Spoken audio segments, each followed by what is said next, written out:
The production systems are all the various productive elements on an agricultural landscape, and what you're aiming to do is to be able to position those productive elements in their most advantageous position within your farm,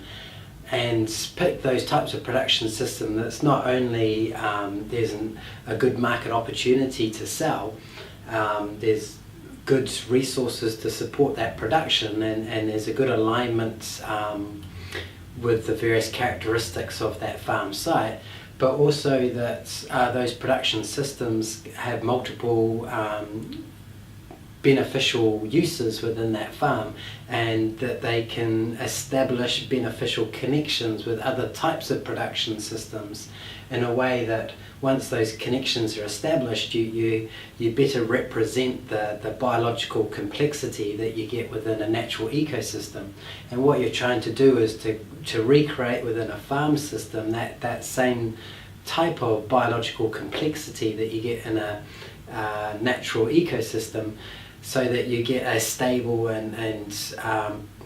a stable type of production that increases in productivity and stability over time as it matures. So to do that,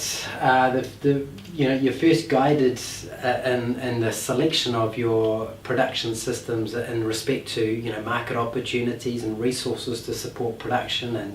and that your characteristics of your site support that type of production. And then you're trying to position it in a way that there's more than one productive use, and sometimes that just requires selecting enough diversity within your production, and then looking at how to position it in most advantageous position to create that kind of productive use and beneficial interconnection. So often the first place to start is just the position of your house, which is your area of most frequent use, and then locating around that house site the production types that require the most frequent maintenance. So things like high intensity vegetable production would be the closest to the house, and then maybe some glass house type production. And then outside of that, things like orchard production and small animal production, and then outside of that, bigger areas of grazing, and then areas of forestry, and then areas of native areas. So you're positioning in relevance to your house areas that need the most frequent use closest and the less frequent use further away. And then you're looking at once they're kind of positioned in that way, and also in relevance to the contours or the aspect of the site or the quality of the soil, how can you establish beneficial connections between them? So maybe how can those chickens that you have be moved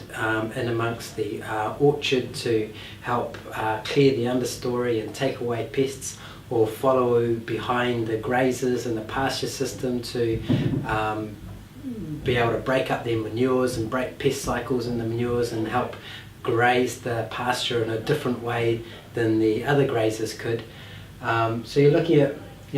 what's the positioning of the plant systems, and then your mobile systems, your grazers and your browsers. How can you move them through that landscape in a way that will benefit the grazers as well as the planted systems that you can't move?